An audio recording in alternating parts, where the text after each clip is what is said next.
Back in my day, as a youngin', I was a tough one. Born August 17th, 1924, I lived through the Depression. It really hit my family hard. We lived in Hoovervilles. I did not only live through the Depression, I also lived through World War II, the Cold War / Korean War, and the space race, and much more. Yes, I lived through plenty in my day. Now I will share it with you. When I turned 16 years old, I joined the military. I lied and said I was 18, but everybody did it. I survived D-Day.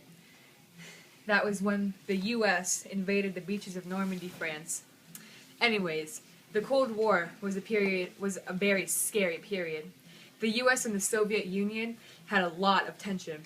The Soviets were communists, and we didn't like that. Stalin, the Soviets' leader, had shut down the railroads and highways to West Berlin. That's the side that we controlled. But we weren't giving up. The U.S. Army / Air Force had to fly supplies in, such as food and gas, into the Berlin for us to survive.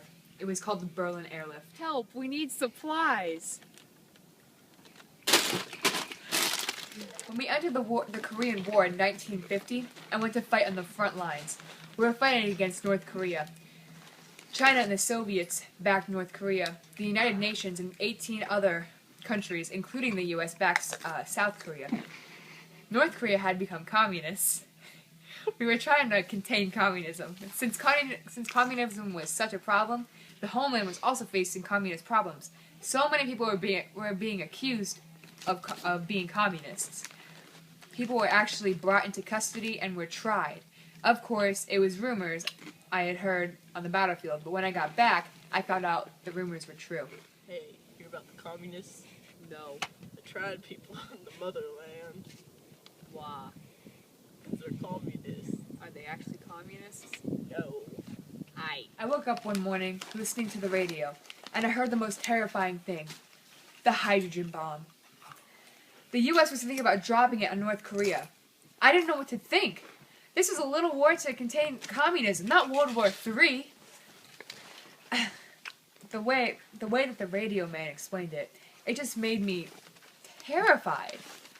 Luckily, we never dropped any bombs to stop the war. We used a tactic the government called stalemate. It was when both sides agreed to stop fighting. President Ike ended it. The U.S. government has decided to drop a hydrogen bomb on North Korea. The hydrogen bomb is 1,000 times worse than the atomic bomb. When we got back from the war, there was a thing called the space race. It was the Americans versus the Soviet Union to get a satellite into space. The U.S. couldn't figure it out. We just couldn't. Every single rocket failed. But in 1957, everything changed. The Soviets got the first satellite into orbit. I remember feeling a hard rock form in my stomach. It was of fear and sadness. It was something you couldn't explain. Everybody seemed scared. We could now be attacked by the Soviets from the air. This day in 1957, the Soviets have completed the task of getting a satellite up into space. The U.S. has failed to do this. After the space race, the Little Rock incident happened. 9 black teenagers went to school and weren't allowed. The white people yelled at them and refused to let them in. Even though the law passed for all equality in the classroom and no more discrimination. President Eisenhower heard about this and sent the U.S. military to escort them into school. That was a very fulfilling moment, seeing those kids go to school. I wonder what the communists would say about this. You get out of here right now!